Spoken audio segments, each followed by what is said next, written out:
Okay, so we already have the C from those format, but what needs to come first? We're doing a race response. What needs to come first? We have to restate our question. Somebody tell me what would the R look like? If we're restating a question, what would that look like? Because the question's asking about Social Security and how President Roosevelt supported it. So how are we going to restate the question? Please.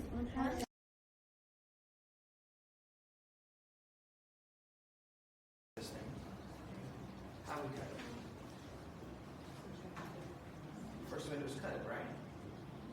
We cut it. Or we try to cut it. So which way? Do we go this way? Do we go sideways or do we go up and down? You go sideways? Sideways? Sideways? Okay. So we're right over here, right? Okay. So right there, we've got to figure out what our length width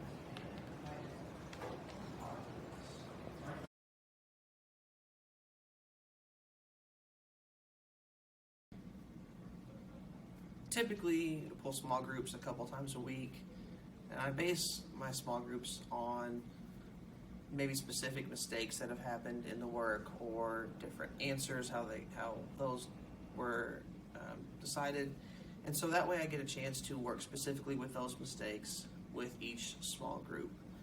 It helps also give instruction to those kids that maybe wouldn't ask for help if they did something wrong, which I like doing that. Usually my small groups end up with kids that are the ones that typically wouldn't ask. And so that gives me a chance to get them some extra help. Small groups aren't the same for every teacher. I've seen different strategies. You just have to find what works for you. I have different strategies I use with different classes. So it can even change from class to class. I like the fact that I'm able to give more individualized instruction to those that need the help. I often pull small groups 2 or 3 times a week depending on types of activities. Usually whenever my students are doing right now, like learning or doing island practice, I try to group them for the first 2 questions, then I send them back to their desks to work independently. I typically pull small groups by behavior. I feel like that works best. Usually in my inclusion classes, that's the best bet for me to do. And in my last class, I switch it around, so behavior sometimes, but I also do grouping by their NWA scores. So I take lowest student and I will group them with like one of the second highest students, and then group them with students that are in the middle. That way they can really help engage that lower student to be able to work on the assignment and try and ask them questions and prompt them. I like small groups because I think that it allows students to be more confident in their work. Then when they're working with their peers, they can ask questions to their peer that they probably wouldn't want to ask me or in front of the class.